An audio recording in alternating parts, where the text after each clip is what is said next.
बोलो भारत माता की, बोलो भारत माता की, भारतीय जनता पार्टी की।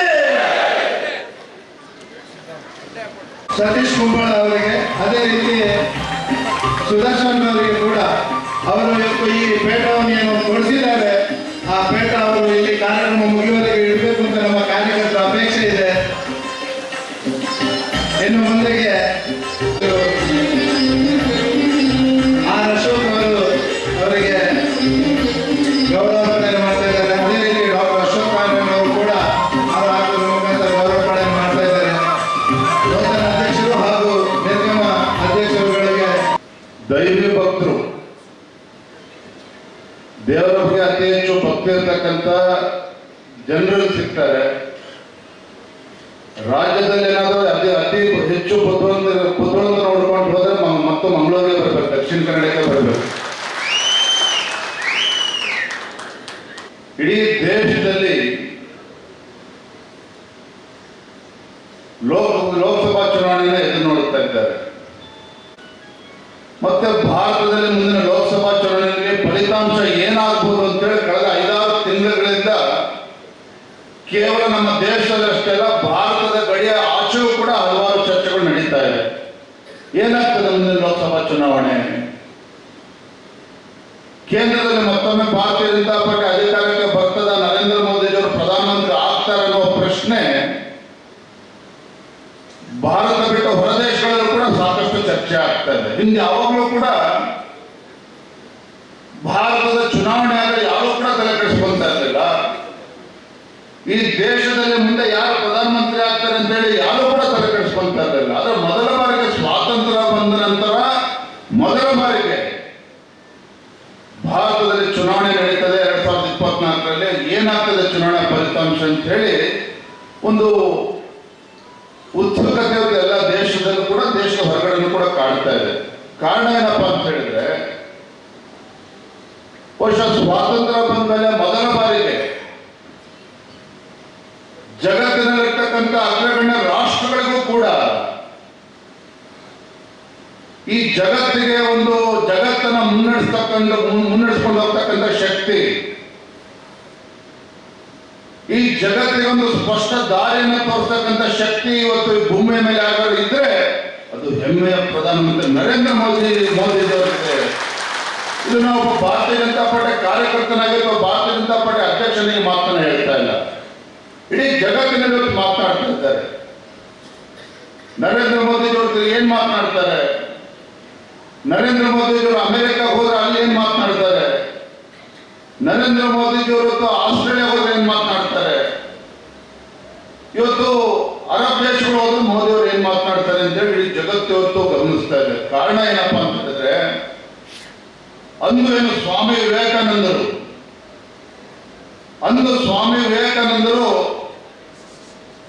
ಭಾರತ ದೇಶದ ಬಗ್ಗೆ, ದೇಶದಲ್ಲಿರ್ತಕ್ಕಂಥ ಯುವಕರ ಬಗ್ಗೆ ಒಂದು ವಿಶ್ವಾಸವನ್ನು ಇಟ್ಟು ಭಾರತ ಒಂದು ಶಕ್ತಿಶಾಲಿ ರಾಷ್ಟ್ರ ಆಗಿ ಪರಿವರ್ತನೆ ಆಗಬೇಕು, ಈ ಭಾರತ ಜಗತ್ತಿಗೆ ದಾರಿದೀಪ ಆಗಬೇಕು ಅನ್ನುವ ಕನಸನ್ನು ಕಂಡಿದ್ರು. ಆ ಕನಸನ್ನು ನನಸಾಗಿ ಮಾಡ್ತಾ ಇರ್ತಕ್ಕಂಥ ಪುಣ್ಯಾತ್ಮರು ಯಾರಿದ್ರೆ ನಮ್ಮ ಹೆಮ್ಮೆಯ ಪ್ರಧಾನಮಂತ್ರಿ ನರೇಂದ್ರ ಮೋದಿಜಿಯವರು. 8 ತಿಂಗಳ ಹಿಂದೆ ರಾಜ್ಯದಲ್ಲಿ ವಿಧಾನಸಭಾ ಚುನಾವಣೆ ನಡೆಯಿತು. ನಮ್ಮ ತಪ್ಪಿನಿಂದನೋ ರಾಜ್ಯದ ಜನರ ತಪ್ಪಿನಿಂದನೋ ಅಥವಾ ಕಾಂಗ್ರೆಸ್ ಪಕ್ಷ ಯಶಸ್ವಿಯಾಗಿ ರಾಜ್ಯದ ಮತದಾರರಿಗೆ ಅವರ ಕಣ್ಣಿಗೆ ಮಣ್ಣಿರ್ತಕ್ಕಂಥ ಕೆಲಸದ ಯಶಸ್ವಿ ಆದರೂ ಗೊತ್ತಿಲ್ಲ. ಆದ್ರೆ ರಾಜ್ಯದಲ್ಲಿ ಕಾಂಗ್ರೆಸ್ ಪಕ್ಷ ಅಧಿಕಾರಕ್ಕೆ ಬಂತು. ರಾಜ್ಯದಲ್ಲಿ ಕಾಂಗ್ರೆಸ್ ಪಕ್ಷಕ್ಕೆ ಸಿಕ್ಕಿದ್ದಂತ ವಿಜಯದ ನಾಗಾಲೋಟ ಮುಂದೆ ಪಾರ್ಲಿಮೆಂಟ್ ಕೂಡ ತೆಗೆದುಕೊಂಡು ಹೋಗ್ತವೆ. ಇಲ್ಲಿ ಕೊಟ್ಟಿರ್ತಕ್ಕಂಥ ಗ್ಯಾರಂಟಿಗಳನ್ನ ಬೇರೆ ರಾಜ್ಯಗಳಲ್ಲೂ ಕೂಡ ಅನುಷ್ಠಾನಗೊಳಿಸಿ ಕೇಂದ್ರದಲ್ಲಿ ಕಾಂಗ್ರೆಸ್ ಪಕ್ಷ ಅಧಿಕಾರಕ್ಕೆ ತರ್ತೇವೆ ಅನ್ನೋ ಒಂದು ಅತ್ಯುತ್ಸಾಹದಲ್ಲಿ ಕಾಂಗ್ರೆಸ್ ಪಕ್ಷ ರಾಜ್ಯದಲ್ಲಿ ಕೂಡ ಇತ್ತು. ಕರ್ನಾಟಕ ಗೆದ್ದಾಗ ಇಡೀ ದೇಶನೇ ಗೆದ್ದಿದೆ ಅನ್ನೋ ಒಂದು ಭ್ರಮೆಗಳು ಕೂಡ ಕಾಂಗ್ರೆಸ್ ಪಕ್ಷದ ಮುಖಂಡರಿದ್ದಂತೂ ಸುಳ್ಳಲ್ಲ. ಪಂಚ ರಾಜ್ಯಗಳ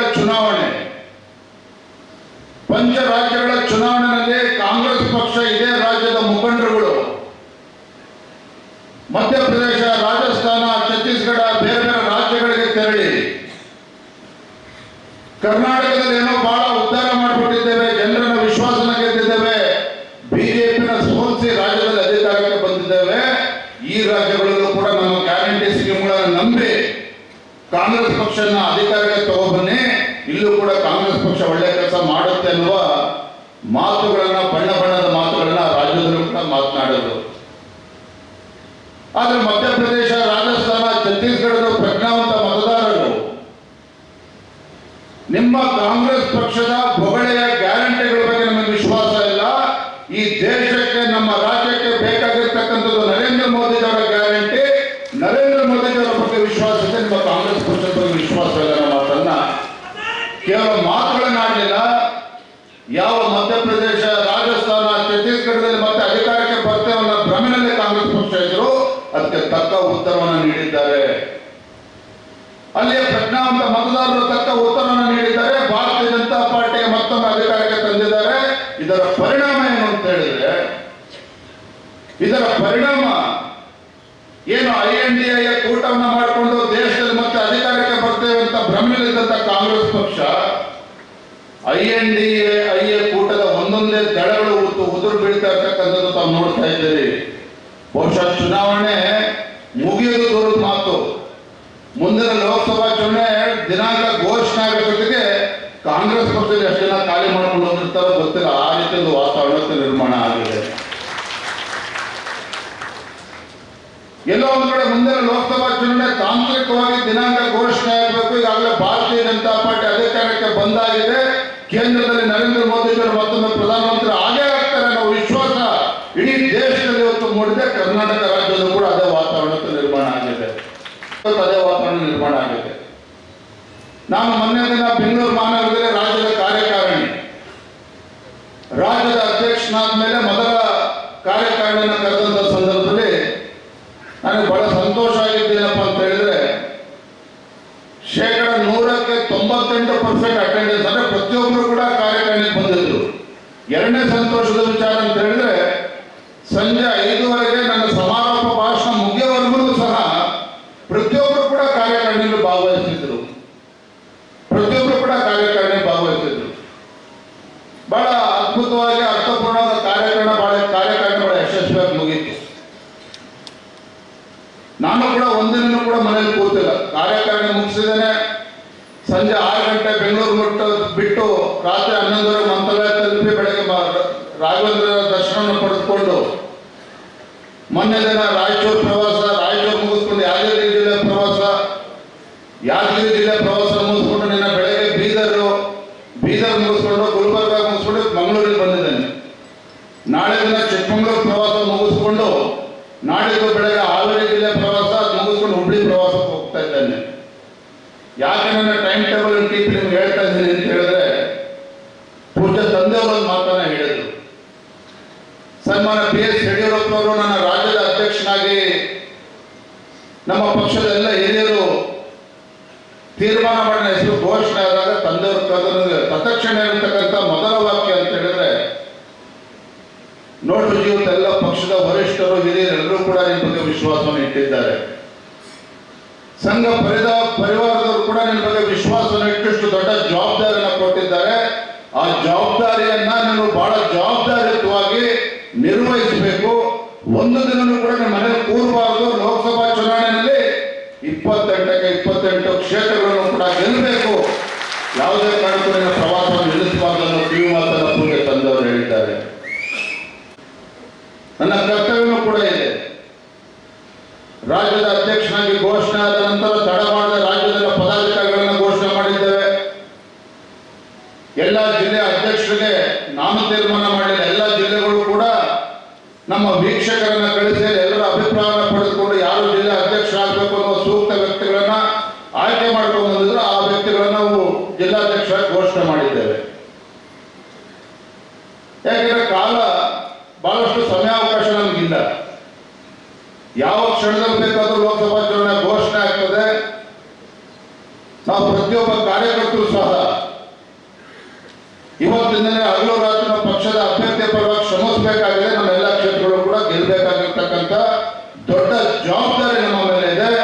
ಕಾರಣ ಏನು ಅಂತ ಹೇಳಿದ್ರೆ, ಮುಂದಿನ ಲೋಕಸಭಾ ಚುನಾವಣೆ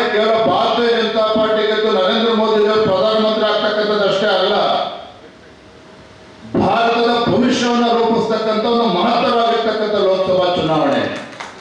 ಇಡೀ ಜಗತ್ತು ನಮ್ಮ ಚುನಾವಣೆ ಬಗ್ಗೆ ನೋಡ್ತಾ ಇರ್ತಕ್ಕಂಥ ಸಂದರ್ಭದಲ್ಲಿ ನಮ್ಮ ಪ್ರತಿಯೊಬ್ಬ ಭಾರತೀಯ ಜನತಾ ಪಾರ್ಟಿ ಪ್ರತಿಯೊಬ್ಬ ಕಾರ್ಯಕರ್ತರು ಸಹ ಬಹಳ ಜವಾಬ್ದಾರಿಯಿಂದ ನಾವು ನಮ್ಮ ಕೆಲಸವನ್ನು ನಾವು ಸೇವೆ ಮಾಡಬೇಕಾಗಿದೆ.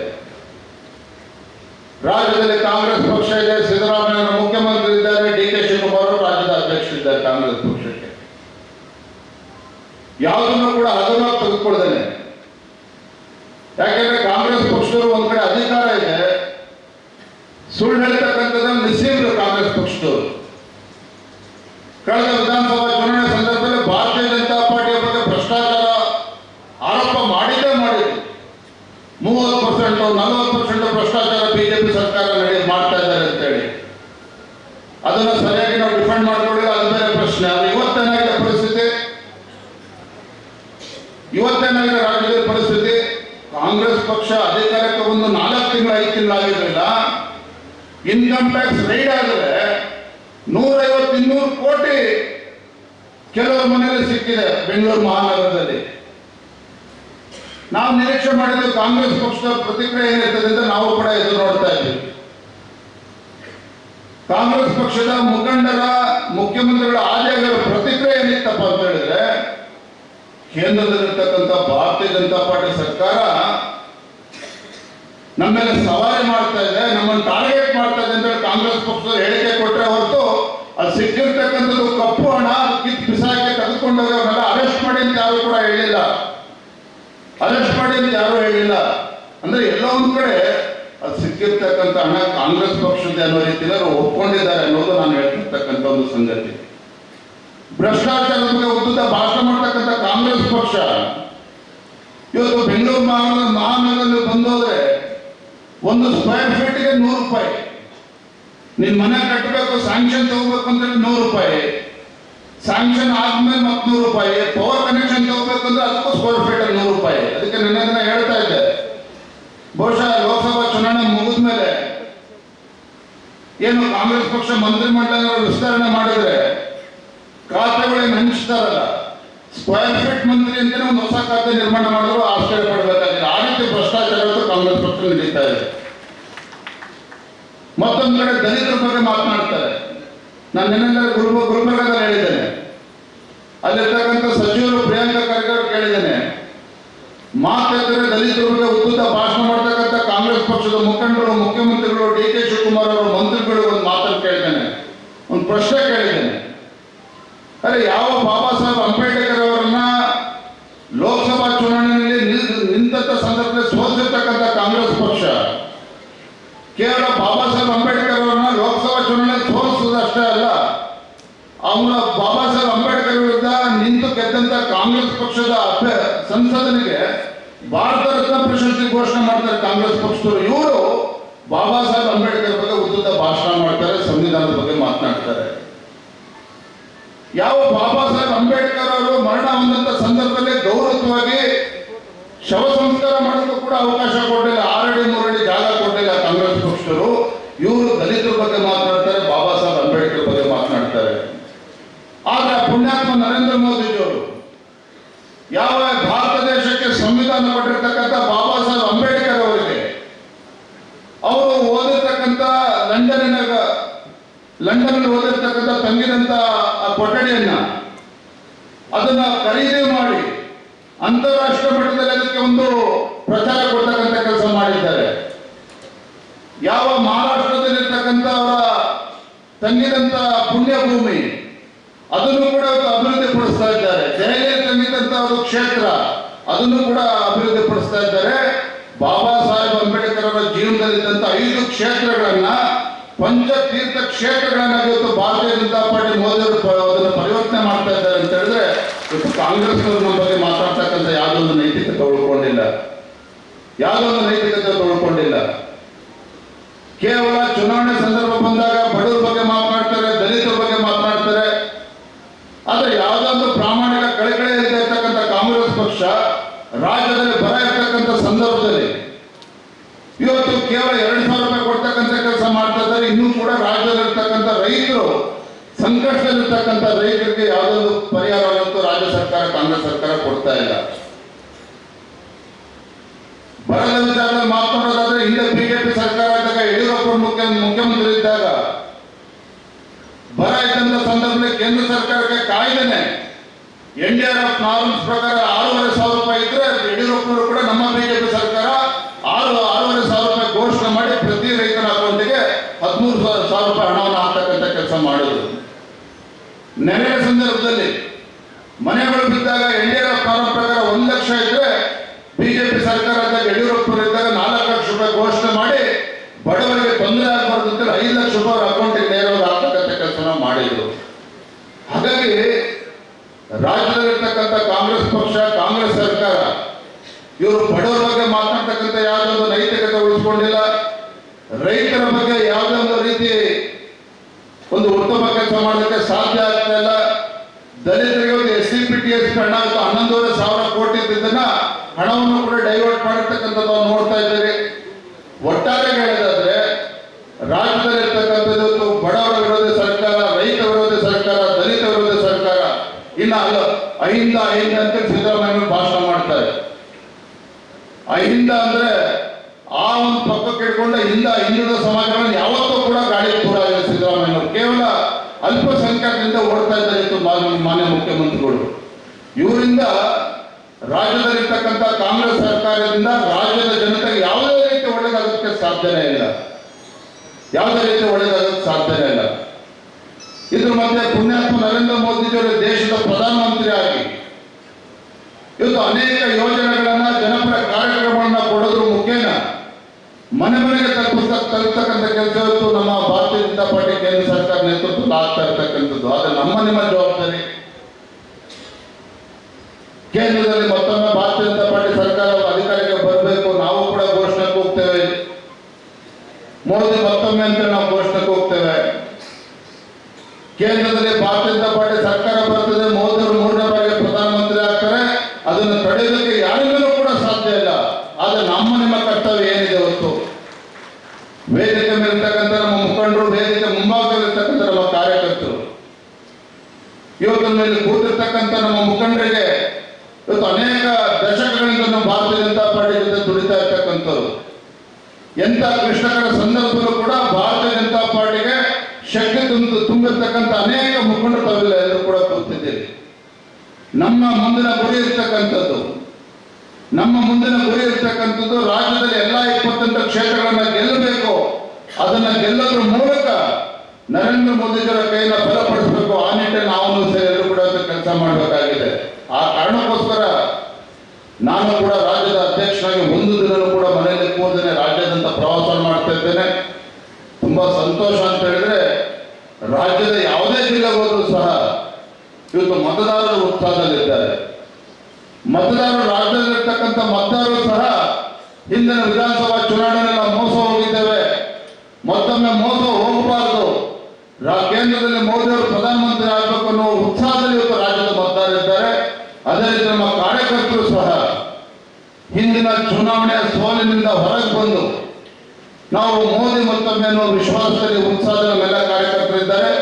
ನಾನು ತಮ್ಮೆಲ್ಲರೂ ಕೂಡ ಕೈ ಜೋಡಿಸಿ ಪ್ರಾರ್ಥನೆ ಮಾಡ್ತಕ್ಕಂಥದ್ದು, ಚುನಾವಣೆ ಯಾವತ್ತೇ ಘೋಷಣೆ ಆಗಲಿ ನಾವು ಇವತ್ತಿನಿಂದಲೇ ಕೂಡ ಹಗಲು ರಾತ್ರಿ ಪಕ್ಷ ಸಂಘಟನೆಗೆ ಶಕ್ತಿ ಕೊಡ್ತಕ್ಕಂಥದ್ದು, ಮತ್ತೆ ಮುಂದಿನ ಲೋಕಸಭಾ ಚುನಾವಣೆ ದೊಡ್ಡ ಹಂತದಲ್ಲಿ ನಾವು ಗೆಲ್ಲಬೇಕು. ಆ ನಿಟ್ಟಿನಲ್ಲಿ ನಾವು ನೀವೆಲ್ಲರೂ ಸೇರಿ ಶ್ರಮವನ್ನು ಹಾಕೋಣ ಅಂತಕ್ಕಂಥ ಮಾತನ್ನು ಹೇಳ್ತಾ ತುಂಬಾ ಸಂತೋಷ ಆಗಿದೆ. ಇವತ್ತು ದಕ್ಷಿಣ ಕನ್ನಡಕ್ಕೆ 2ನೇ ಬಾರಿಗೆ ಬಂದಂಥ ಸಂದರ್ಭದಲ್ಲಿ ಇಷ್ಟು ಪ್ರೀತಿಯಿಂದ ನಮ್ಮೆಲ್ಲರ ಕಾರ್ಯಕರ್ತರು, ಪಕ್ಷದ ಹಿರಿಯರು ತಾವೆಲ್ಲರೂ ಕೂಡ ಬಹಳ ಪ್ರೀತಿಯಿಂದ ನಾನು ಸ್ವಾಗತ ಮಾಡಿದ್ದೀರಿ.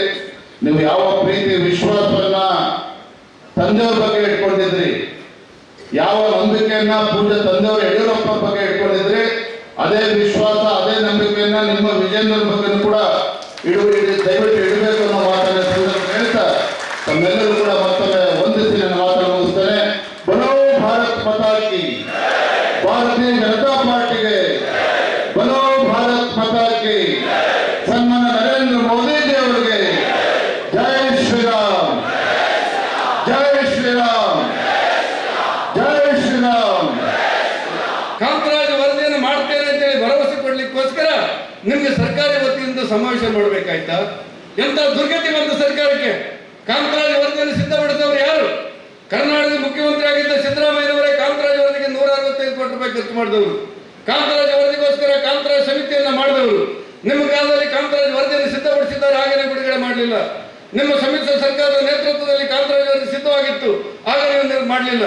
ಇವತ್ತು ನೀವೇ ಮುಖ್ಯಮಂತ್ರಿ. ಜಯಪ್ರಕಾಶ್ ಹೆಗಡೆಯವರು ಆ ವರದಿಯನ್ನ ಸಿದ್ಧಪಡಿಸಿ ಇಟ್ಟುಕೊಂಡಿದ್ದಾರೆ. ಒಂದು ಕಡೆಯಲ್ಲಿ ಕಾಂತರಾಜ್ ವರದಿಯನ್ನು ನಾನು ಅನುಷ್ಠಾನ ಮಾಡ್ತೇನೆ, ಬಿಡುಗಡೆ ಮಾಡ್ತೇನೆ, ಅಂಗೀಕರಿಸ್ತೇನೆ ಅಂತ ಹೇಳ್ಕೊಳ್ಳಿಕ್ಕೆ ಸರ್ಕಾರದ ವತಿಯಿಂದ ಸಮಾವೇಶ ಮಾಡುವಂತ ದುರಂತ ಬಂತಲ್ಲ, ಅದು ಅತ್ಯಂತ ನೋವಿನ ಸಂಗತಿ ಅನ್ಸುತ್ತೆ ನನಗೆ. ಒಟ್ಟಾರೆ ಒಂದು ಕಡೆಯಲ್ಲಿ ಕಾಂತರಾಜ್ ವರದಿಯನ್ನು ಅಂಗೀಕರಿಸಲಿಕ್ಕೆ ನಾನು ಬದ್ಧ ಅಂತ ಹೇಳಿ ಸಿದ್ದರಾಮಯ್ಯ ಅವರು ಹೇಳಿಕೆ ಕೊಡ್ತಾರೆ, ಮತ್ತೊಂದು ಕಡೆಯಲ್ಲಿ ಆಯೋಗದ ಅವಧಿಯನ್ನ ಇನ್ನೊಂದು ತಿಂಗಳು ಮುಂದುವರಿಸ್ತಾರೆ. ಇನ್ನೊಂದು ತಿಂಗಳು ಮುಂದುವರಿಸಿ ಬಿಟ್ಟರೆ ಚುನಾವಣೆ ನೀತಿ ಸಂಹಿತೆ ಬರುತ್ತೆ. ನನಗೆ ಗೊತ್ತಿಲ್ಲ ಚುನಾವಣೆ ನೀತಿ ಸಂಹಿತೆ ಅಂತ ಹೇಳಲಿಕ್ಕೆ.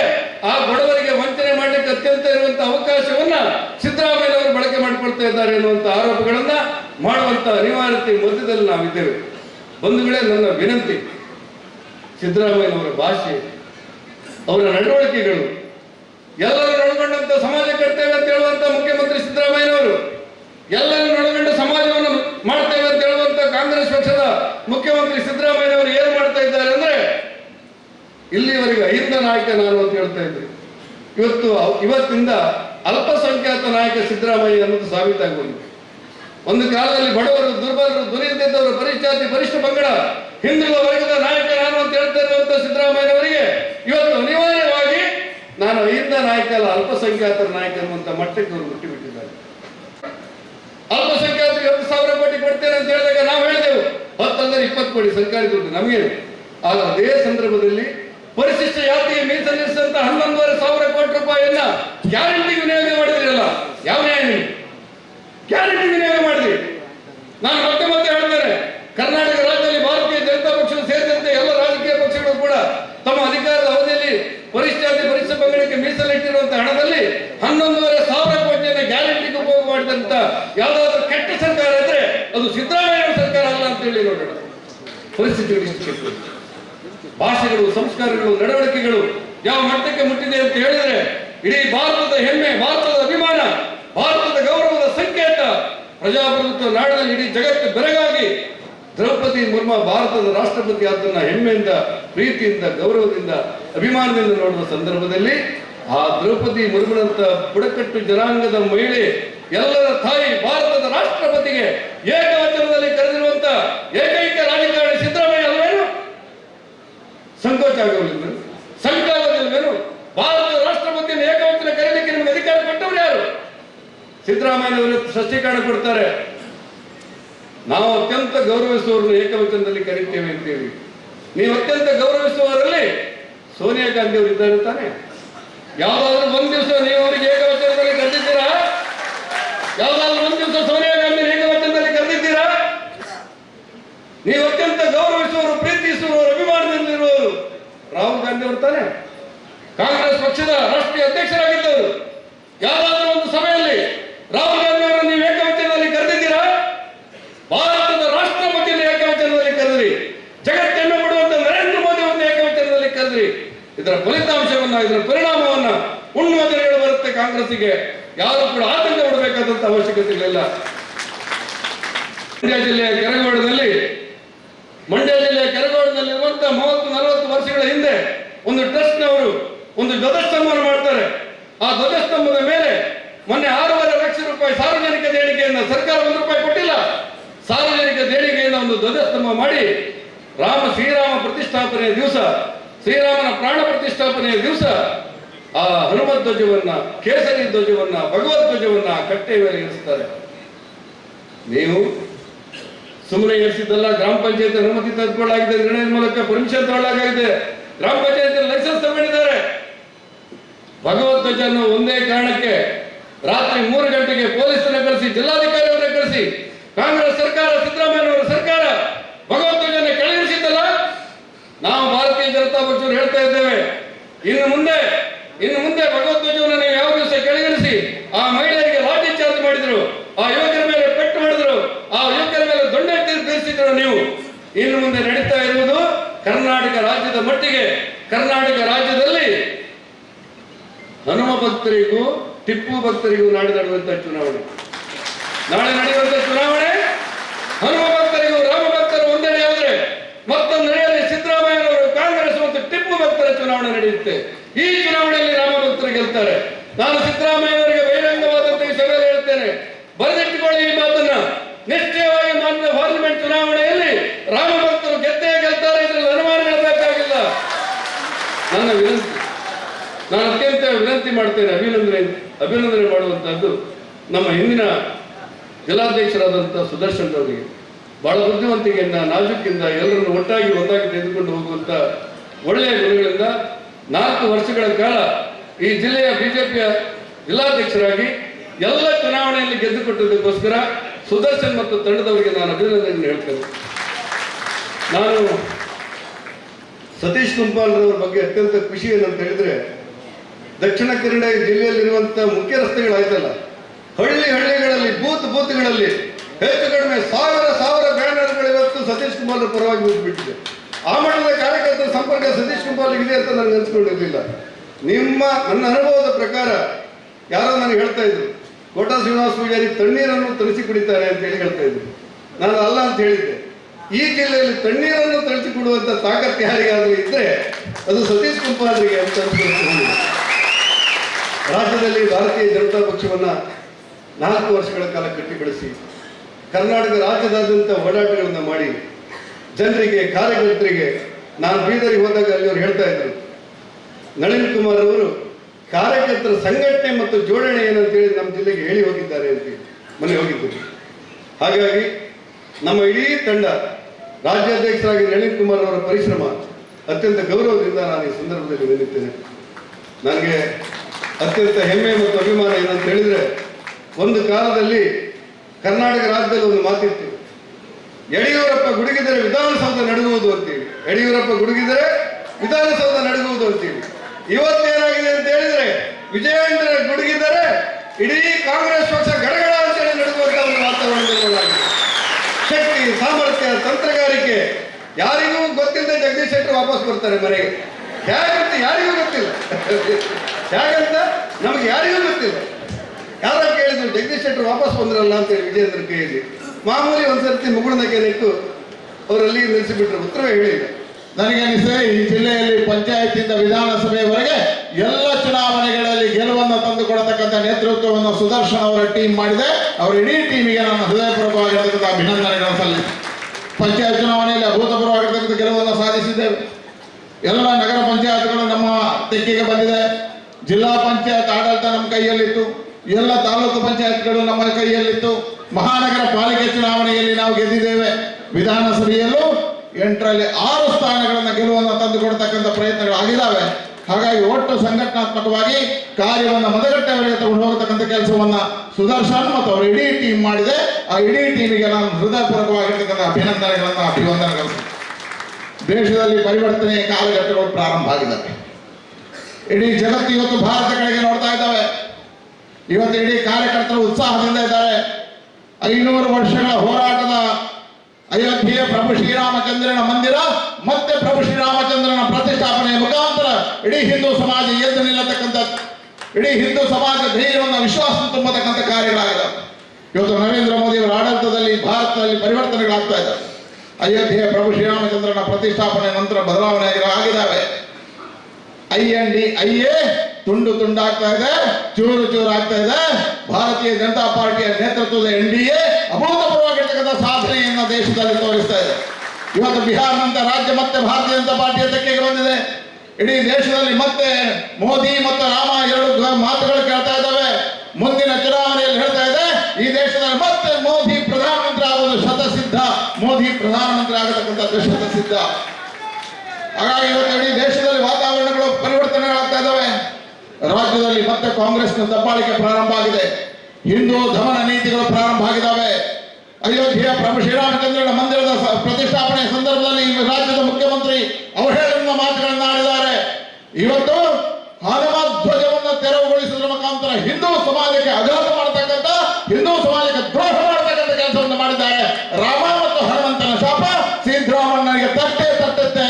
ಹಾಗಾಗಿ ಈ ಯುದ್ಧದಲ್ಲಿ ಹಿಂದೂಗಳನ್ನು ದಮನಿಸತಕ್ಕಂಥ ಕೆಲಸವನ್ನು ಇವತ್ತು ಈ ಸರ್ಕಾರ ಮಾಡ್ತಾ ಇದೆ.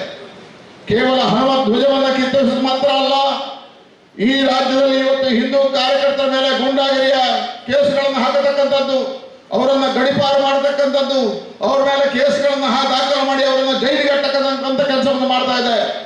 ಹಿಂದಿನ ಸಿದ್ದರಾಮಯ್ಯ ಸರ್ಕಾರ ಇದ್ದಾಗ ಇದನ್ನೇ ಮಾಡಿತ್ತು. ಆವತ್ತು ಈ ರಾಜ್ಯದ ಜನತೆ ಮತ್ತೆ ಸಿದ್ದರಾಮಯ್ಯನಿಗೆ ಉತ್ತರವನ್ನು ಕೊಟ್ಟಿದ್ದಾರೆ. ಇವತ್ತು ಮತ್ತೆ ಸಿದ್ದರಾಮಯ್ಯ ಹಿಂದೂ ಸಮಾಜದ ಮೇಲೆ ದಬ್ಬಾಳಿಕೆ ಮಾಡ್ತಾ ಇದ್ದಾರೆ. ಭಾರತೀಯ ಜನತಾ ಪಾರ್ಟಿ ಇದನ್ನು ಸಹಿಸೋದಿಲ್ಲ. ವಿಜೇಂದ್ರ ನೇತೃತ್ವದಲ್ಲಿ ಈ ಎಲ್ಲ ಹಿಂದೂಗಳ ಪರವಾಗಿ ನಾವು ಹೋರಾಟವನ್ನು ಮಾಡ್ತೀವಿ, ಹಿಂದೂ ಕಾರ್ಯಕರ್ತರ ಪರವಾಗಿ ನಿಲ್ತೀವಿ ಅಂತ ಹೇಳ್ತಾ ಇವತ್ತು ಮತ್ತೆ ಇಡೀ ರಾಜ್ಯದಲ್ಲಿ ವಾತಾವರಣಗಳು ಪರಿವರ್ತನೆ ಆಗ್ತದೆ. ನನಗೆ ವಿಶ್ವಾಸ ಇದೆ, ವಿಜೇಂದ್ರ ಅವರ ನೇತೃತ್ವದಲ್ಲಿ ಮುಂದಿನ ಲೋಕಸಭಾ ಚುನಾವಣೆಯಲ್ಲಿ 28ಕ್ಕೆ 28 ಸ್ಥಾನಗಳನ್ನು ಗೆಲ್ತೀವಿ. ಅಭೂತಪೂರ್ವವಾಗಿರ್ತಕ್ಕಂಥ ಗೆಲುವು ಮತ್ತೆ ಭಾರತೀಯ ಜನತಾ ಪಾರ್ಟಿಗೆ ಬರುತ್ತೆ. ಇವತ್ತು ಇಡೀ ರಾಜ್ಯದಲ್ಲಿ ಮತ್ತೆ ಭಾರತೀಯ ಜನತಾ ಪಾರ್ಟಿ ಅಲ್ಲ ಇದೆ, ವಾತಾವರಣಗಳು ನಮ್ಮ ಪರವಾಗಿದೆ. ಈ ಸಂದರ್ಭದಲ್ಲಿ ಕಾರ್ಯಕರ್ತರು ಒಂದಾಗಿ ಒಟ್ಟಾಗಿ ನಾವು ಚುನಾವಣೆಯನ್ನು ಎದುರಿಸಬೇಕು. ಹಾಗಾಗಿ ಇವತ್ತು ಸತೀಶ್ ಕುಂಪಲ್ ಅವರ ಹೊಸ ನೇತೃತ್ವವನ್ನು ನಾವು ತಗೊಂಡಿದ್ದೇವೆ. ಇಡೀ ಜಿಲ್ಲೆಯಲ್ಲಿ ಮತ್ತೆ ಅವರು ಕೆಲಸವನ್ನು ಮಾಡ್ತಕ್ಕಂಥ, ಮತ್ತೆ ಅವರ ಮುಖಾಂತರವಾಗಿ ಇಡೀ ಸಂಘಟನೆಯನ್ನು ಮಾಡ್ತಾ ಇಡೀ ಕ್ಷೇತ್ರಗಳನ್ನು ಮತ್ತೆ ಗೆಲ್ಲುವಂತ ಕೆಲಸ ಕಾರ್ಯಗಳಿಂದ ಮತ್ತೆ ಈ ಲೋಕಸಭಾ ಚುನಾವಣೆ, ಮುಂದಿನ ಜಿಲ್ಲಾ ಪಂಚಾಯತ್, ತಾಲೂಕು ಪಂಚಾಯತ್ ಚುನಾವಣೆ, ಮುಂದಿನ ವಿಧಾನಸಭಾ ಚುನಾವಣೆಯಲ್ಲೂ ನಾವು ಅಭೂತಪೂರ್ವವಾಗಿರ್ತಕ್ಕಂಥ ಸಂಘಟನಾತ್ಮಕ ಗೆಲುವನ್ನು ಮಾಡುವುದಕ್ಕೋಸ್ಕರ ಒಂದಾಗಿ ಪ್ರಯತ್ನಗಳನ್ನು ಮಾಡಬೇಕು ಅಂತ ಹೇಳ್ತಾ, ನಾನು ನೂತನವಾಗಿ ಇವರು ರಾಜ್ಯದ 3 ಜನ ನಮ್ಮ ಜಿಲ್ಲೆಯ ಪ್ರಮುಖರು ಜವಾಬ್ದಾರಿಯನ್ನು ಹೊತ್ತಿದ್ದಾರೆ. ವಿಶೇಷವಾಗಿ ಬ್ರಿಜೇಶ್ ಚೌಟ ಅವರು ರಾಜ್ಯದ ಕಾರ್ಯದರ್ಶಿಯಾಗಿ ತಂಡದಲ್ಲಿ ಸೇರಿದ್ದಾರೆ. ಅವರಿಗೆ ಹೃದಯಪೂರ್ವಕವಾಗಿರ್ತಕ್ಕಂಥ ಅಭಿನಂದನೆಗಳನ್ನು ಸಲ್ಲಿಸ್ತೇನೆ. ಯುವ ಶಾಸಕ ಬೆಳ್ತಂಗಡಿಯಲ್ಲಿ ಅಭಿವೃದ್ಧಿಯ ಮಹಾಪೌರವನ್ನು ತರುವುದರ ಮುಖಾಂತರ ಹೊಸ ಅಭಿವೃದ್ಧಿಯ ಕ್ರಾಂತಿಯನ್ನು ಮಾಡಿರ್ತಕ್ಕಂಥ ನಮ್ಮ ಯುವ ನಾಯಕ ಹರೀಶ್ ಪೂಂಜಾ ಅವರು ರಾಜ್ಯದ ಯುವ ಮೋರ್ಚಾದ ಪ್ರಧಾನ ಕಾರ್ಯದರ್ಶಿಗಳಾಗಿ ಅಧಿಕಾರವನ್ನು ಸ್ವೀಕಾರ ಮಾಡಿದ್ದಾರೆ. ಅವರಿಗೆ ಅಭಿನಂದನೆಗಳನ್ನು ಸಲ್ಲಿಸ್ತೇನೆ. ವಿಶೇಷವಾಗಿ ಬೆಂಗಳೂರಲ್ಲಿದ್ದರೂ ಸಮೇತ ನಮ್ಮ ಪ್ರಶಾಂತ್ ಮಂಗಳೂರು, ನಮ್ಮ ಜಿಲ್ಲೆಯವರು ಇವತ್ತು ಬೆಂಗಳೂರಲ್ಲಿ ಮಾಧ್ಯಮದ ಜವಾಬ್ದಾರಿ ತಗೊಂಡಿದ್ದಾರೆ. ಅವರಿಗೂ ಹೃದಯಪೂರ್ವಕವಾಗಿರ್ತಕ್ಕಂಥ ಅಭಿನಂದನೆಗಳನ್ನು ಸಲ್ಲಿಸ್ತಾ, ಮತ್ತೆ ಸುದರ್ಶನ್ ಅವರ ತಂಡ ಬಹಳ ಅದ್ಭುತವಾಗಿರ್ತಕ್ಕಂಥ ಕಾರ್ಯವನ್ನು ಮಾಡಿತ್ತು. ಈ ಕ್ಷೇತ್ರದಲ್ಲಿ ಎಲ್ಲ ಗೆಲುವುಗಳನ್ನು ತಂದುಕೊಡ್ತಕ್ಕಂಥ ಕೆಲಸವನ್ನು ಮಾಡಿತ್ತು. ಮುಂದಿನ ದಿನಗಳಲ್ಲಿ ಅವರ ಮಾರ್ಗದರ್ಶನ, ನಮ್ಮೆಲ್ಲ ಸಹಕಾರಗಳ ಜೊತೆಗೆ ಸತೀಶ್ ಕುಂಪಲ್ ಅವರ ನೇತೃತ್ವದಲ್ಲಿ ಮತ್ತೆ ಈ ಕ್ಷೇತ್ರವನ್ನು ಗೆಲ್ಲೋಣ ಅಂತ ಹೇಳ್ತಾ, ಮತ್ತೆ ನಾನು ವಿಜೇಂದ್ರ ಅವರು ಇವತ್ತು 2ನೇ ಬಾರಿಗೆ ಮಂಗಳೂರಿಗೆ ಬಂದಿದ್ದಾರೆ. ಅವರ ಅಧ್ಯಕ್ಷ ಅವಧಿಯಲ್ಲಿ 2 ತಿಂಗಳಲ್ಲಿ 2 ಬಾರಿ ಮಂಗಳೂರಿಗೆ ಬಂದು ನಮಗೆ ಮಾರ್ಗದರ್ಶನ ಮಾಡತಕ್ಕಂಥ ಕೆಲಸವನ್ನು ಮಾಡಿದ್ದಾರೆ. ಅವರಿಗೆ ಹೃದಯಪೂರ್ವಕವಾಗಿರ್ತಕ್ಕಂಥ ಅಭಿನಂದನೆಗಳನ್ನು ಸಲ್ಲಿಸ್ತೇನೆ. ಬಂದಿರತಕ್ಕಂಥ ಎಲ್ಲರಿಗೂ ನಾನು ಪ್ರಣಾಮಗಳನ್ನು ಅರ್ಪಿಸ್ತೇನೆ. ಮೊನ್ನೆ ತಾನೇ ರಾಮ ಮಂದಿರ ಉದ್ಘಾಟನೆ ಮಾಡೋ ಮುಖಾಂತರ ಇಡೀ ದೇಶದಲ್ಲಿ ಕರ್ನಾಟಕವನ್ನ ಸೇರಿ ಒಂದು ರೀತಿ ಎಲ್ಲ ಕಡೆ ರಾಮಮಯ ಆಗಿರೋದನ್ನ ನೀವು ನೋಡ್ತಾ ಇದ್ದೀರಿ. ಅಂದ್ರೆ ನರೇಂದ್ರ ಮೋದಿ ದೇಶದ ಪ್ರಧಾನಿ ಆಗ್ಬೇಕು ಅಂತೇಳಿ ಇಡೀ ದೇಶದ ಜನ ಒಕ್ಕೊರಲಿನಿಂದ ಮಾತಾಡ್ತಾ ಇರೋದನ್ನ ನಮ್ಮ ಕಣ್ಮುಂದೆ ಇದೆ. ಇವತ್ತು ನಾವು ಈಗ ಹೊಸದಾಗಿ ನಮ್ಮ ಸಂಘಟನೆ ಪಕ್ಷದ ಪದಾಧಿಕಾರಿಗಳು ಈ ನೇಮಕಾತಿಯನ್ನ ನಾವು ನೋಡಿದ್ದೀವಿ. ಇದೇ ಸಂದರ್ಭದಲ್ಲಿ ಕರ್ನಾಟಕದಲ್ಲಿ ಆಡಳಿತ ಮಾಡ್ತಾ ಇರುವಂತ, ದುರಾಡಳಿತ ಮಾಡ್ತಾ ಇರ್ತಕ್ಕಂಥ ಕಾಂಗ್ರೆಸ್ಸಿನ ಆಡಳಿತವನ್ನು ನಾವು ನೋಡಿದ್ದೀವಿ. ಮೊನ್ನೆ ನಾನು ಕೂಡ ಮಂಡ್ಯದ ಹನುಮ ಬಾವುಟವನ್ನ ತೆರವು ಮಾಡಿದಂಥ ಸಂದರ್ಭದಲ್ಲಿ ನಾನು ವಿಧಾನಸೌಧದಲ್ಲಿ ಕುಳಿತಿದ್ದಾಗ ನನಗೆ ಮೆಸೇಜ್ ಬಂದ ತಕ್ಷಣ ಇಮಿಡಿಯೇಟ್ ಆಗಿ ಅಲ್ಲಿ ಹೋದೆ. ನಾನು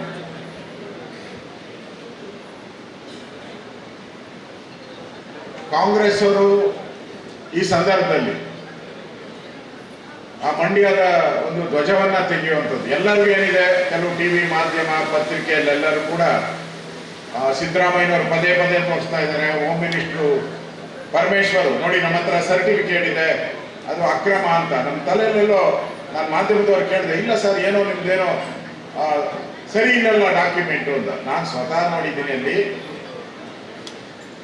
2 ತಿಂಗಳ ಹಿಂದೆನೆ ಅಲ್ಲಿ ಧ್ವಜಾರೋಹಣ ಮಾಡೋಕ್ಕೆ, ಹನುಮನ ಧ್ವಜ ಮಾಡೋಕ್ಕೆ ಗ್ರಾಮ ಪಂಚಾಯಿತಿಯಲ್ಲಿ 24 ಜನದಲ್ಲಿ 20 ಜನ ಮೆಜಾರಿಟಿಯಾಗಿ ತೀರ್ಮಾನವನ್ನ ತೆಗೆದುಕೊಂಡು ಹನುಮ ಧ್ವಜವನ್ನ ಆರೋಗ್ಯ ಮಾಡಿಕೊಟ್ಟಿದ್ದಾರೆ. ಮತ್ತೆ ಆ ಪೋಲ್ ಯಾರು? ಸಿದ್ದರಾಮಯ್ಯ ಹೇಳ್ತಾ ಇದ್ದಾರೆ ಸರ್ಕಾರದಲ್ಲ, ಸುತ್ತಮುತ್ತ ಇರುವಂತ 20 ಹಳ್ಳಿಗಳಲ್ಲಿ 100 ರೂಪಾಯಿ ಪ್ರತಿ ಮನೆಗೂ 100 ರೂಪಾಯಿ ಕಲೆಕ್ಟ್ ಮಾಡಿ ಸುಮಾರು 6 ಲಕ್ಷ ರೂಪಾಯಿ ತಗೊಂಡು ಆ ಪೋಲನ್ನ 108 ಅಡಿ 108 ಅಡಿ ಪೋಲದು ಒಂದೇ ದಿನ ತಂದು ನಿಲ್ಸ್ಬಿಡಕ್ಕಾಗುತ್ತಾ? 1 ತಿಂಗಳು ಕೆಲಸ ಮಾಡಿದ್ದಾರೆ ಅಲ್ಲಿ. ಆ ಕಾಂಕ್ರೀಟು, ಆ ಫಿಟ್ ಮಾಡೋದು ಎಲ್ಲ ಮಾಡಿದ್ಮೇಲೆ 1 ತಿಂಗಳು ಅಲ್ಲಿ ಹನುಮ ಧ್ವಜವನ್ನ ಹಾರಾಟ ಮಾಡಿದ್ದಾರೆ. ಹನುಮ ಧ್ವಜವನ್ನು ಮೊನ್ನೆ ಜನವರಿ 26 ಅಲ್ಲಿನ ಪದ್ಧತಿ ಏನು ಅಂತ ಹೇಳಿದ್ರೆ, ಜನವರಿ 26 ಬಂದಾಗ ರಾಷ್ಟ್ರ ಧ್ವಜ ಹಾರಿಸ್ತಾರೆ, ಕನ್ನಡ ರಾಜ್ಯೋತ್ಸವ ಬಂದಾಗ ಕನ್ನಡ ಧ್ವಜ. ಉಳಿದಂತೆ ಎಲ್ಲನೂ ಕೂಡ 363 ದಿನ 63 ದಿನ ಹನುಮಾನ ಧ್ವಜ ಹಾರಾಟ ಮಾಡ್ತಾರೆ. ಅದು ಎಲ್ಲಿದೆ? ಆ ಎದುರುಗಡೆ 30 ಮೀಟರ್ ದೂರದಲ್ಲಿ ಹನುಮಾನ ಮಂದಿರ ಇದೆ. ಅದ್ಯಾವುದು 200 ವರ್ಷದ್ದು ದೇವಸ್ಥಾನದ ಮುಂದೆ ಇರುವಂತದ್ದು. ಕಾಂಗ್ರೆಸ್ ಅವರು ಈ ತಪ್ಪು ತಿಳುವಳಿಕೆಯನ್ನ ಮಾಡ್ತಾ ಇದ್ದಾರೆ. ಈಗೇನು ನಾನು ಅಲ್ಲಿಗೆ ಹೋಗಕ್ಕೆ 5 ನಿಮಿಷ ಮುಂಚೆ ನಂದು ಸರ್ಕಾರದ ಗಾಡಿಯಲ್ಲಿ ಒಂದೊಂದು ಸರ್ಕಾರ ಪೊಲೀಸ್ ಎಲ್ಲ ಇರ್ತದೆ. ನಾವು ಹೋದ ತಕ್ಷಣ ಅಲ್ಲಿ ಗಾಡಿ ಅರ್ಧಕ್ಕೆ ನಿಂತ್ಕೊಂಡ್ಬಿಡ್ತೀನಿ. ಏನು ಒಂದು 2 ಕಿಲೋಮೀಟರ್. ನಾನು ಯಾಕಪ್ಪ ಅಂದ್ರೆ ರಿಪೇರಿ ಆಗ್ತಾ ಇದೆ ಸರ್ ಅಂತಂದ. ಅದುವರೆಗೂ ಕರೆಕ್ಟ್ ಬೆಂಗಳೂರಿಂದ ಅಲ್ಲಿವರೆಗೂ ಪೊಲೀಸ್ ವೆಹಿಕಲ್ ನನ್ನ ಜೊತೆನೇ ಬಂತು. ಇನ್ನೊಂದು 2-3 ಕಿಲೋಮೀಟರ್ದಾಗ ನಿಂತವ್ರು. ಯಾಕೆಂದ್ರೆ ರಿಪೇರಿ ಅಂತ. ನಾನು ಯಾಕೆ ಬಂದ್ಬಿಟ್ಟು ಆಗಂತ ನಿಲ್ಸೋದ್ಬಿಟ್ಟು ನಾವು ಓವರ್ಟೇಕ್ ಮಾಡಿದ್ರೆ ಮತ್ತೆ ನಿಂದೆ ಬರ್ತಾ ಇದ್ದೆ ಪೊಲೀಸ್ ಗಾಡಿ. ನಾನು ಹೋಗೋ 5 ನಿಮಿಷಕ್ಕೆ ರಾಷ್ಟ್ರಧ್ವಜವನ್ನ ಹಾರಿಸಿದ್ದಾರೆ. ನಾವೇನು ರಾಷ್ಟ್ರಧ್ವಜದ ವಿರೋಧಿಗಳಲ್ಲ. ಇನ್ನು ಕಾಂಗ್ರೆಸ್ ಅವರು ವಿರೋಧಿಗಳು. ಈ ಕಾಂಗ್ರೆಸ್ ಅವರೀಗ ಹನುಮ ಧ್ವಜವನ್ನ 15 ದಿನ ಹಾರಾಟ ಮಾಡಿದೆ. ಅದಾದ್ಮೇಲೆ ತೆಗೆದಿರೋದು. ಅದು ಯಾವಾಗ ತೆಗೆದಿರೋದು? ಹನುಮ ಧ್ವಜವನ್ನ ರಾತ್ರಿ 3 ಗಂಟೆಗೆ ಬಂದು ತೆಗೆದಿದ್ದಾರೆ. ಮಹಿಳೆಯರೆಲ್ಲ ಮುತ್ತಿಗೆ ಹಾಕಿ ಅದಾದ್ಮೇಲೆ ತೆಗೆದಿರುವಂಥದ್ದು ಧ್ವಜ. ಇವಾಗ ರಾಷ್ಟ್ರಧ್ವಜ ಹಾರಿಸ್ಬೇಕಾದ್ರೆ ಎಷ್ಟು ಗಂಟೆಯಲ್ಲಿ ಹಾರಿಸ್ಬೇಕು? 9 ಗಂಟೆ ಒಳಗಡೆ ಹಾರಿಸ್ಬೇಕು. ಸಂಜೆ 6 ಗಂಟೆಗೆ ತೆಗಿಬೇಕು. ಏನೂ ಇಲ್ಲ. ನಾನು ಹೋಗ್ತಾ ಇದ್ದೆ, ನಾನು 3 ಗಂಟೆಗೆ ಹೋದೆ ಮಧ್ಯಾಹ್ನ. ಆಗ ಹಾರಾಟ ಮಾಡಿಸ್ತಾ ಇದ್ದಾರೆ. ಏನು ಒಂದು ಮೊಳ ಹೂವನೂ ಹಾಕಿಲ್ಲ, ಏನೂ ಇಲ್ಲ. ತರಾತುರಿಯಾಗಿ ಎಳೆದ್ಬಿಟ್ಟು ನಿಲ್ಲಿಸ್ಬಿಟ್ರು ಅಷ್ಟೇ. ಅಂದ್ರೆ ರಾಷ್ಟ್ರ ಧ್ವಜಕ್ಕೂ ಅವಮಾನ ಮಾಡಿದ್ದಾರೆ. ಬಿರಿ ಹನುಮಾನ್ ಧ್ವಜಕ್ಕಲ್ಲ, ರಾಷ್ಟ್ರ ಧ್ವಜಕ್ಕೂ ಅವಮಾನವನ್ನ ಕಾಂಗ್ರೆಸ್ ಸರ್ಕಾರ ಮಾಡಿದೆ. ಇವತ್ತು ರಾಷ್ಟ್ರ ಧ್ವಜದ ಬಗ್ಗೆ ಕಾಂಗ್ರೆಸ್ ಅವರು ಮಾತಾಡ್ತಾರೆ. ಕಾಂಗ್ರೆಸ್ ಅವ್ರಿಗೆ ಒಂಚೂರು ಮಾನ ಮರ್ಯಾದೆ ಇದ್ದಿದ್ರೆ ಲಾಲ್ ಚೌಕ್ದಲ್ಲಿ, ಕಾಶ್ಮೀರದ ಲಾಲ್ ಚೌಕ್ದಲ್ಲಿ ಬಿಜೆಪಿ ಅವರ ಪಾಕಿಸ್ತಾನದವ್ರು ಸವಾಲು ಹಾಕಿದ್ರು. ಯಾರಾದರೂ ಧೈರ್ಯ ಇದ್ರೆ ಬಂದು ಅಲ್ಲಿ ಹಾರಾಟ ಮಾಡಿ ಅಂತ. ಬಿಜೆಪಿ ಅವರೆಲ್ಲ ಹೋಗಿ ನಾವು ಹಾರಾಟ ಮಾಡಿದ್ವಿ. ಆಗ ಗುಂಡಾರಿಸಿದವರು, ಲಾಠಿ ಚಾರ್ಜ್ ಮಾಡಿದವರು ಯಾರು? ಇದೇ ಕಾಂಗ್ರೆಸ್ ಅವರು. ಹುಬ್ಳಿ ಈದ್ಗಾ ಮೈದಾನ ನಾನು ಹೋಗಿದ್ದೆ. ಯಡಿಯೂರಪ್ಪನವರು, ನಾನು ಅರೆಸ್ಟ್ ವಾರೆಂಟ್ ಇತ್ತು ಯಡಿಯೂರಪ್ಪನವ್ರಿಗೆ. ನಾನು ಕಾರಲ್ಲಿ ಕರ್ಕೊಂಡು ಹೋದೆ. ರಾತ್ರಿ ಯಾವುದೋ ತೋಟದಲ್ಲಿ ಮಲಗಿದ್ರಿ ನಾವಿಬ್ರು. ಬೆಳಗಿನ ಜಾವ ಪೊಲೀಸರು ಮಲಗವ್ರೆ ಅಂತ ಬೆಳಗಿನ ಜಾವ 3 ಗಂಟೆಯಲ್ಲಿ ಎದ್ದು ಹೋಗಿ ಆ ಈದ್ಗಾ ಮೈದಾನದಲ್ಲಿ ಭಾರತದ ಧ್ವಜವನ್ನ ಹಿಡಿದ್ರಿ. ಅವಾಗ ಹಿಡಿದು ಕರ್ಕೊಂಡು ಜೈಲಿಗೆ ಹಾಕಿದ್ರು ನಮ್ಮನ್ನ. ರಾತ್ರಿ 3 ಗಂಟೆಗೆ ಬಿಟ್ಟು.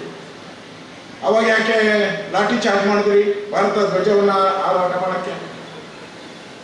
ಬೆಂಗಳೂರಲ್ಲಿ ಇರ್ತಕ್ಕಂಥ ಚಾಮರಾಜಪೇಟೆಯಲ್ಲಿರುವಂತ ಈದ್ಗಾ ಮೈದಾನ ಅಂತ ಅವ್ರು ಏನ್ ಹೇಳ್ತಾರೆ, ನಾವೆಲ್ಲ ಗ್ರೌಂಡ್ ಅಂತ ಹೇಳ್ತಾ ಇದ್ವಿ. 75 ವರ್ಷ ಅಲ್ಲಿ ಬಾವುಟನೇ ಹಾರಿಸಿರ್ಲಿಲ್ಲ ತ್ರಿವರ್ಣ ಧ್ವಜ. ನಾನು ಕಂದಾಯ ಸಚಿವನಾದಾಗ ಆದೇಶ ಮಾಡಿ ಅಲ್ಲಿ ರಾಷ್ಟ್ರ ಧ್ವಜವನ್ನು ಹಾರಿಸ್ತೀವಿ. ಅವಾಗ ನಿಮ್ಮ ಕಾಂಗ್ರೆಸ್ ಅವರಿಗೆ ಯೋಗ್ಯತೆ ಇರಲಿಲ್ಲ ಅಲ್ಲಿ ಹಾರಾಟ ಮಾಡಕ್ಕೆ. ಇವಾಗ ಮಂಡ್ಯದಲ್ಲಿ ಹಾರಾಟ ಮಾಡಕ್ ಬಂದಿದ್ದೀರ. ರಾಷ್ಟ್ರಧ್ವಜನ ಭಕ್ತಿ ನಮ್ಗೆ ಕ್ವಶನ್ ಮಾಡ್ತಾ ಇದ್ರೆ, ಏನು ರಾಷ್ಟ್ರಧ್ವಜಕ್ಕೆ ನೀವು ತೊಂದರೆ ಕೊಡ್ತಾ ಇದ್ದೀರಾ ಅಂತ. ಅವಾಗೆಲ್ಲ ಗುಂಡ ಹಾರಿಸ್ತೀರಿ, ಲಾಠಿ ಚಾರ್ಜ್ ಮಾಡ್ತೀರಿ. ನೀವು ಹೊಸದಾಗಿ ನೀವು ರಾಷ್ಟ್ರಧ್ವಜವನ್ನ ಬಹಳ ಪ್ರೇಮ ಬಂದ್ಬಿಟ್ಟಿದೆ. ನಾನು ಅದೇ ಹೇಳಿದ್ದೀನಿ ಸಿದ್ದರಾಮಯ್ಯವ್ರಿಗೆ, ನನ್ನ ಹೆಸರಲ್ಲೇ ರಾಮ ಅಂತಾರೆ. ಸಿದ್ದರಾಮಯ್ಯ ನನ್ನ ಹೆಸರಲ್ಲೇ ರಾಮ. ಸ್ವಾಮಿ ವೀರಪ್ಪನು ವೀರ ಅಪ್ಪ, ಅವನು ವೀರರಿಗೆಲ್ಲ ಅಪ್ಪ. ಏನು ವೀರ ಕೆಲಸ ಮಾಡಿದಾನೆ ವೀರಪ್ಪನ? ಹೆಸರಲ್ಲಿದ್ರೆ ಏನು ಬರಲ್ಲ, ಬಾಯಲ್ಲಿ ರಾಮ ರಾಮ ಅಂತ ಅಲ್ಲ. ನಿನ್ ಹೃದಯದಲ್ಲಿ ಏನೈತೆ? ಟಿಪ್ಪು ಟಿಪ್ಪು ಟಿಪ್ಪು ಟಿಪ್ಪು ಅಂತ ಐತೆ. ಮೊಯ್ಲುಗಳ ಹೆಸರು ಬಿಟ್ರೆ ಇನ್ನೇನು ಇಲ್ಲ ನಿಮ್ಮ ಹೆಸರಲ್ಲಿ. ಇವತ್ತು ಕಾಂಗ್ರೆಸ್ ಒಂದು ರೀತಿ ಕೋಮುವಾದ ಅಂದ್ರೆ ಕಾಂಗ್ರೆಸ್ ಅಂದ್ರೆ ಕೋಮುವಾದ. ಇವೆಲ್ಲವನ್ನ ನಾವು ಗಮನದಲ್ಲಿ, ಯಾಕಂದ್ರೆ ಪಾರ್ಲಿಮೆಂಟ್ ಚುನಾವಣೆ ಬರ್ತಾ ಇದೆ. ಈಗ INDA ಒಡೆದ ಮನೆ, ಅದು ಒಡೆದ ಮನೆ. ನಾವು ಮೊನ್ನೆನೂ ಕೂಡ ನಾನು ಹೇಳಿದೆ, ಇವತ್ತು ಬೆಳಗ್ಗೆ ನಂದು ರ್ಯಾಲಿ ಇತ್ತು ದೊಡ್ಡಬಳ್ಳಾಪುರದಲ್ಲಿ. ಅಲ್ಲಿ ಹೇಳಿದೆ, ನಮ್ಮ ಸ್ಟಾರ್ ಕ್ಯಾಂಪೈನರ್ ಯಾರು ಬಿಜೆಪಿಗೆ ಈಗ? ರಾಹುಲ್ ಗಾಂಧಿ ಅವರು ನಮ್ಮ ಸ್ಟಾರ್ ಕ್ಯಾಂಪೈನರ್. ನೀವು ಕಳಿಸ್ಕೊಡಿ, ಅಲ್ಲೆಲ್ಲ ಡಮಾರೆ. ವೆಸ್ಟ್ ಬೆಂಗಾಲ್ಗೆ ಹೋದ್ರು ಅವರು ಖಾಲಿ ಮಾಡಿಬಿಟ್ರು.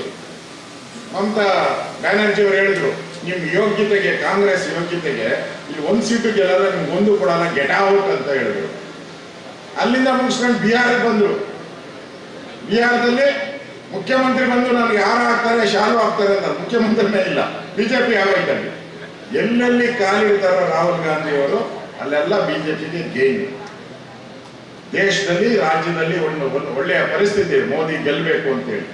ಅದಕ್ಕೋಸ್ಕರ ಈ ಸಂದರ್ಭದಲ್ಲಿ ಹೊಸದಾಗಿ ಪದಗ್ರಹಣ ಆಗಿದೆ, ಇಷ್ಟೊಂದು ಜನ ಕಾರ್ಯಕರ್ತರು ಸೇರಿದ್ದೀರಾ. ನಮ್ಮ ಮುಂದೆ ಇರೋದು ಈ ಕರ್ನಾಟಕದಲ್ಲಿರುವಂತಹ ಸರ್ಕಾರ. ಪಾರ್ಲಿಮೆಂಟಲ್ಲಿ ನಾವು 28ಕ್ಕೆ 28 ಗೆದ್ರೆ ಈ ಸರ್ಕಾರ ಒಂದು ತಿಂಗಳು ಇರಲ್ಲ. ಈ ಒಂದು ತಿಂಗಳು ಇರಲ್ಲ.